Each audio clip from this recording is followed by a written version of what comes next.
Alright, welcome back to part 3 of the complete menu of Crash Bandicoot. We're going up to the Upstream level. That will be our next available place to get a clear gem.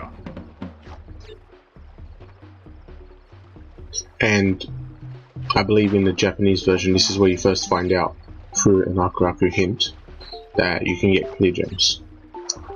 And which is good in the Japanese version, but I don't think there's any way to know in the NTSC or PAL versions how to do that.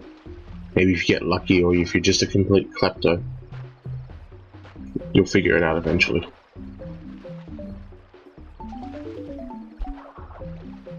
Now, in the last part we got the orange gem.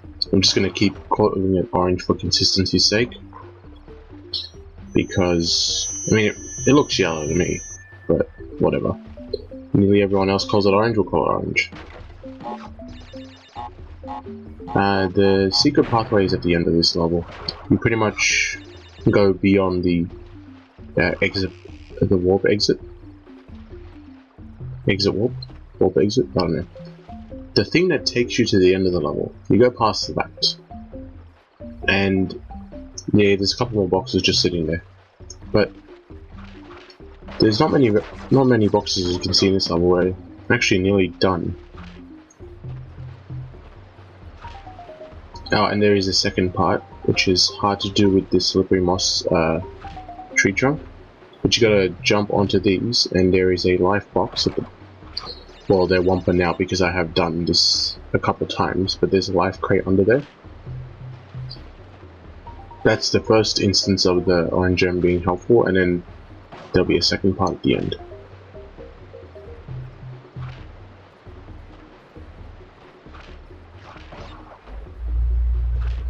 And the platforms and the lily pads are actually smaller in this version than they are in the Japanese version. I feel like they're getting the Americans are giving the Japanese that kind of treatment that they're giving to us when it comes to games, where in Super Mario Bros. 2 they gave us an easy version, and here in Crash we're giving them the easy version. So, you know, I guess it's fair. It's not completely one-sided. Should give them Crash 2 USA, where it's just you enter a level, the crystal and the gem are there, and there's the exit panel.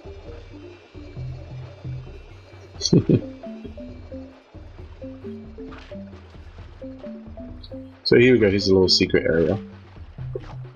All you do is ride the orange gem over to these new set of platforms, and they're not that much harder. About the same level of difficulty. That just makes the level longer by a little bit.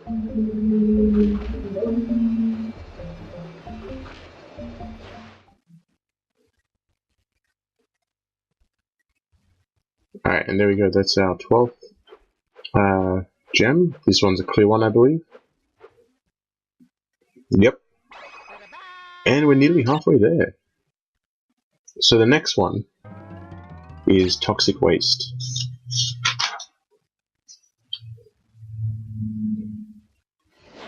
Okay, so this is about as straight as you can get. Like, while some of the other levels have a linear feel to it, this is designed to be nothing but lines. Like this shot right here, but while I'm done spinning all this, you just see the narrow walkway, which is the basis of the entire level, and the walls, just nothing but walls. You're just going straight down. There are no curves in this level. This thing's straighter than a ruler. But what comes into play, given how straight this level is when you spin away the those pinstripe enemies. They're mooks. Their bodies can hit crates, you know, going backwards. So you got to watch out for that. I mean, it won't effectively ruin your clear gem streak, but it might break an Aku crate, and after a while the Aku mask does disappear. So that would be the only thing to watch out for. So you would be able to see if they had broken a checkpoint, because it would be flat on the floor. But you might lose an Aku, so if you spin a guy away and it's straight, he's moving straight backwards, maybe follow him and see what he broke, just in case. we got these bouncing variants of the steel of the little barrels that he's chucking, and there are actually specific spots on the ramps you can stand where they'll never hit you. It does take a bit of practice to get which ones they are, but that is how I got past the last part. And in this level, the Aku Aku hint is kind of a reference to actually Mario, where they say jumping and dodging barrels has been popular since the early days. It's like, I don't know if it's been popular. I mean, Donkey Kong, the arcade game, doesn't exactly look that much fun to me, but I mean, to each their own. I don't know, maybe Naughty Dog set the high score. But yeah, this level's a little subtle reference to the Donkey Kong game. Not Country, the Donkey Kong arcade game, where you play as Mario. Yeah, the name is confusing. But with that done, we have a blue gem. So time for more backtracking. Now we head back to the Rolling Stones.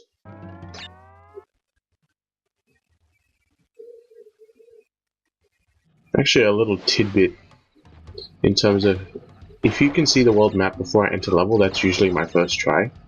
If I start the run and inside the level, that means I've probably already died before, and I'm just recording from a second or third attempt or so on. I mean, that's how you can tell which levels I've done on my first try, which means I must have done this one on my first try as well.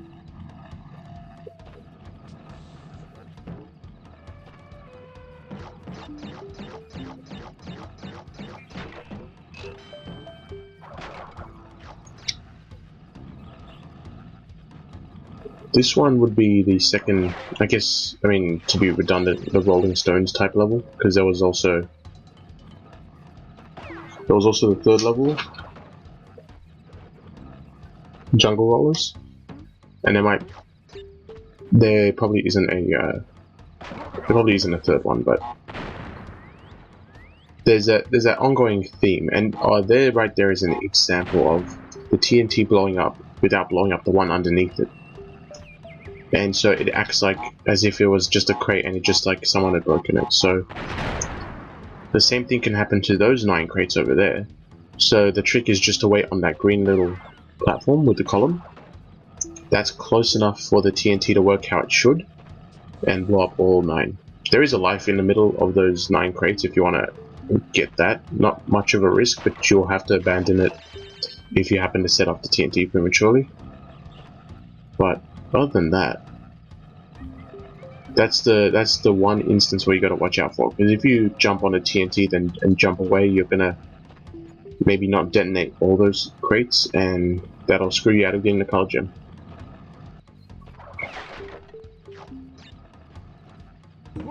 And here we go, I accidentally spun away the up arrow box, so I used the Aku invincibility to get that, because you do have a larger hitbox for just when you run into a box and break it.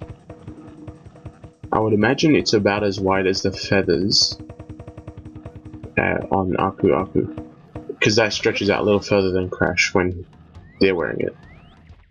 And this is the secret area for Rolling Stones, where you have to use the blue gem to go down. You can't just jump down even though there is a floor there. If you do that, you die. So you have to use the platform as a way to get down there. And for some reason Cortex's face is just inscribed on that. I don't know why. For what purpose that would have. Because unless he was maybe mining for minerals down there, and he just wanted to put his mark. But, you know, that's the end of that level.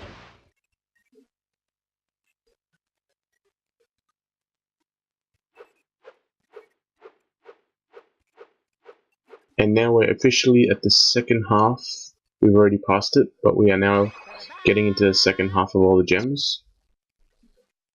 And the blue gem also allows us to go through Cortex Power, which is this is the second one of these more or less like waste management levels. There's a lot of toxic ooze, but it's got more of a top-down camera. but it's similar. It's got a similar theme as to toxic waste. But there is one thing you have to be careful about, is that there's a lot of branching pathways, and if you follow the paths I'm going through, you will get all the gems. Some of them just lead to extra lives and what have you. So there was nothing on the left, or more or less you end up approaching the left later on. And then the second pathway, the right is a dead end, so you can ease your mind of that. You just go down, get all the boxes, and get back out. And you can get all these guys.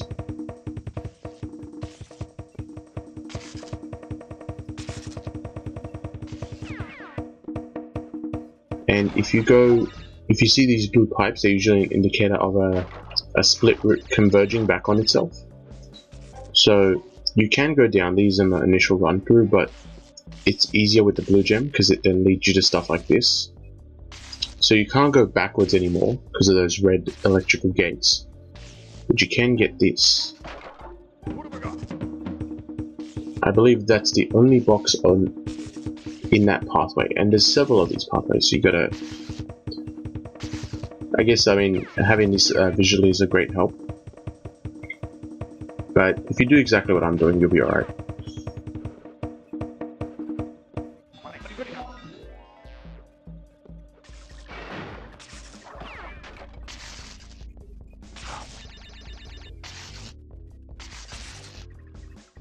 As well as being electrical, these pipes are red hot, just like we saw in the heavy machinery levels.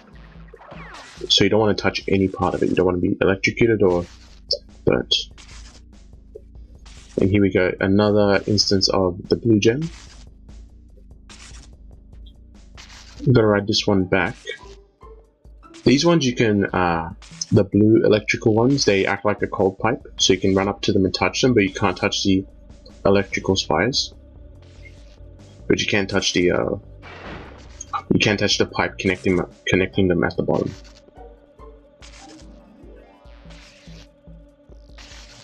And so this blue gem leads to a box bridge, but as you can see there's some TNTs there, so set one off, stand as close as you can, maybe in the doorway, so you're free from the blast radius, and it will get them all. I didn't go back to check because, you know, being in the future, I know that this is a successful run, but if you do exactly that, you'll get all those boxes on that bridge.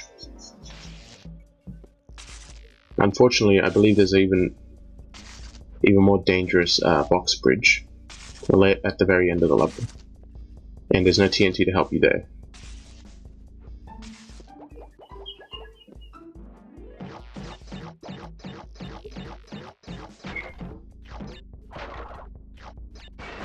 Now here it is. You gotta meticulously jump on each one. Granted, I do botch it, but if you leave, like, if you got crates in that kind of setup where they're one box apart, you could make it there and back. You just gotta plan how you approach it. And now, because I want more lives, I'm jumping on each one. I believe I prematurely decided to save some time by jumping onto the exit warp right as it was about to break, but it had one more wumper left in it, and so as I'm jumping, I see the box does not break. As I bounce off the top right one onto the exit warp, I see it doesn't break, and I'm just in my head screaming "No!" And then so I effectively kicked myself in the head by leaving one crate behind. Okay, the high road up next. So this one's pretty simple. The first thing you want to do is jump backwards, so you materialize some wooden panels on that bridge there, and it's a full a horizontal jump distance of crashes in order to get the next two to appear and so on, as you can see in the footage here. But there's not much, just gotta keep your jumps nice and precise. and get used to how Crash flips, and you'll make it through just fine. But I believe the high road is the second of the bridge levels, and it has a lot more turtles involved. And the trick to jumping on the turtles is you want a bit of momentum before you start the jump, because if you jump to the peak then start falling down, you are not going to go anywhere. So you want to be moving a little bit while on the turtle. So use that shadow to position yourself on the back of the turtle shell, and then move a bit forward as you bounce.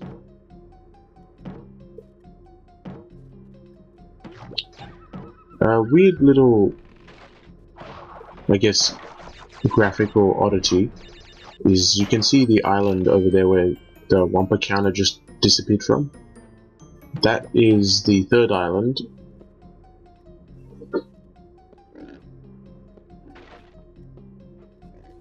And it is the same size as the road to nowhere, even though these two bridge levels are on two different islands, thus it should be different sizes, but I guess that's just the programmers deciding to use the same background for these kinds of levels. But in general, Crash 1 did have a different level layout. A lot of levels are in different places. Some could be on different islands and what have you. And what we just saw there was a little... I don't think it was a glitch per se, but it's something you can exploit. If you keep pushing up against a stack of 3 crates, you can eventually jump on them. I think I show that again later. But Crash's jump height is usually 2 crates. And it's very obvious that he can't jump any higher than that. But for some reason, if you keep pushing up against, I think it's steel crates, if you keep pushing up against those, you will make the jump. It makes it easier sometimes where you don't have to worry about TNTs like in that one. And there we go, that's the end of that level. Not too hard, just a straight shot.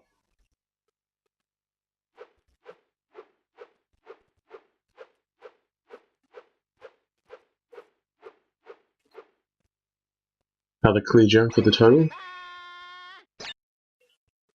Alright, slippery climb. This one's a good level. And you can't really sense the sarcasm dripping from my voice, but it's there. It's a great level. Luckily, the rain effect doesn't actually make the platform slippery. You do stay on the platforms without any traction issues, but what you saw there, that tiny little archway, there's a lot of those in this level, and you can really get fucked over by those because you'd have to jump in and out of them while there's moving platforms underneath you to catch you. Right now it's easy if there's a giant platform like that, but it gets worse. It gets worse. And slippery climb is the only level of its type, I believe. But you could think of it as an extension, a medieval extension of the Great Gate and the other gate level that we play in the game later on. You kind of just going horizontal, then up, and then horizontal again, and kind of has a similar structure to Lost City and Sunset Vista in that sense.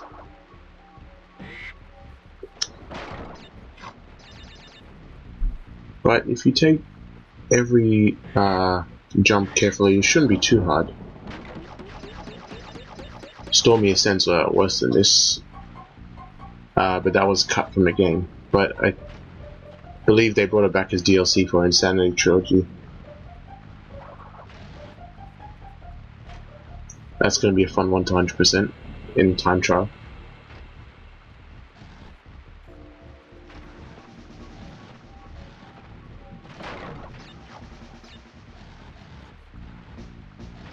Those platforms that go in and out, once they collapse, they become a slide, and they will plow you into the next set of spikes. So make sure you get the timing down, and make sure that you get off them as quickly as possible. And that was just me futzing around because I want to do this in one try, I could get sent back down and survive without getting hit. But that's not a chance I'm willing to take, because as you can see, there's a lot of random spikes protruding out of the walls every now and then. You don't know when you're going to hit one when you fall.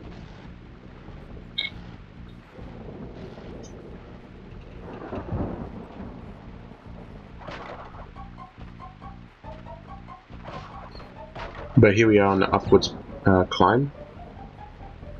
It does bring back memories. I remember I was betting Pierre $2 I could finish the game without a single death at this point. We're pretty close to the end of the game, but that was some bullshit on my part.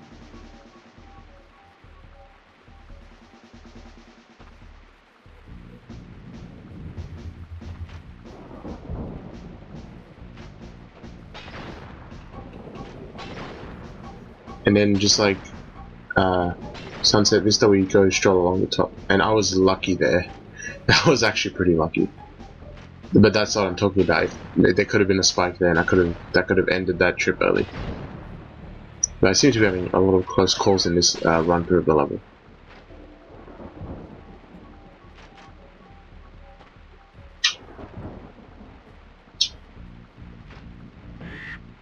But once you're at the top, it's not that hard actually.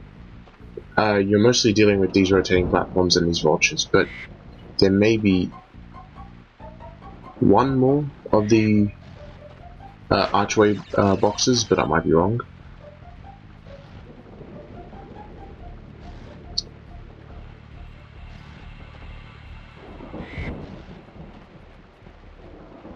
Because we've definitely have not seen the worst of it yet, unless I was glazing over the footage here.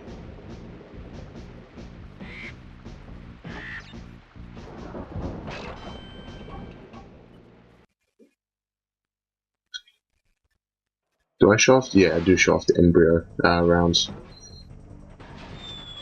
But I don't even try. I was actually trying to get back to the 100% run. But I might, like, definitely when I cover the Insanity trilogy, show that stuff off, because I think it's required. So don't fret, you'll see that soon. Or as soon as I cover the Insanity trilogy. But this is what I was talking about. You got two boxes. You can get in just fine. Getting out and hoping you land on a platform requires a lot of timing. But you can do that. You can drop or you can jump. I find dropping to be easier because you don't collide with anything on your way down. That little circle in the middle of those two platforms is not solid. And make sure to get that guy first before you finish the level. And like a running theme, there seems to be a lot of "we're sorry" lives at the end of the level. But with the ending of Slippery Climb, I believe we get the red gem.